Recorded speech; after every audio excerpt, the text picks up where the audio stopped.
Мына 3-ші қабатқа да көтерілдік. Мен қабатпен көтерілген сайын жақсы нәрселерді көрістерді көреткіз. Мына енді 3-ші қабатта мынандай ойын автоматтар орналасқан жер екен.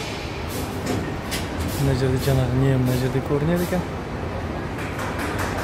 Содан кейін мынандай аттракциондар бар екен. Аттракциондар мына полностью осы. Мына аттракционына неге отырсақ, басқа несіне отырсақ, мына жерде мына рельстер арқылы осы 3-ші қабат бойынша сырғанып осы жақта былай қарай қыдырады екен.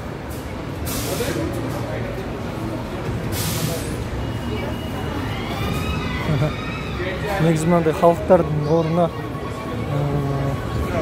өзіміздің қазақтың батырларының суреттерін, мүсіндерін қойып қойса нән болатын еді негізінде. Шетелдіктерді емес.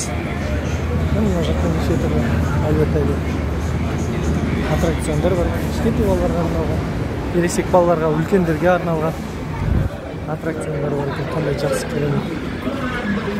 Құдайға Қазақстанымыз жақсы дамып жатыр.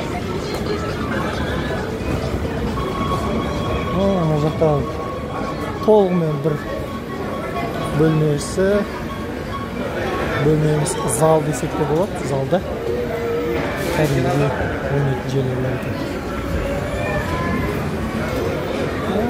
Мына кішкентай балаларға арналған ойыншық қой.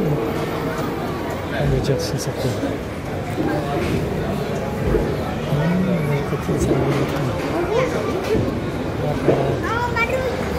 Мына жер нағыз бала шағаммен келіп ойнағанға рахат нәрсе екен.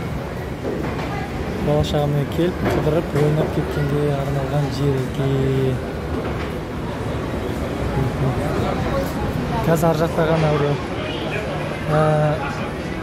ненің ішінде, жабық павильонның ішінде арналған жағажай сияқты жерге барып көреміз. Ол жердің ішіне кіру қанша тұрады екен, соның бәрін барып көріп қайтамыз. Құдай бұйырса.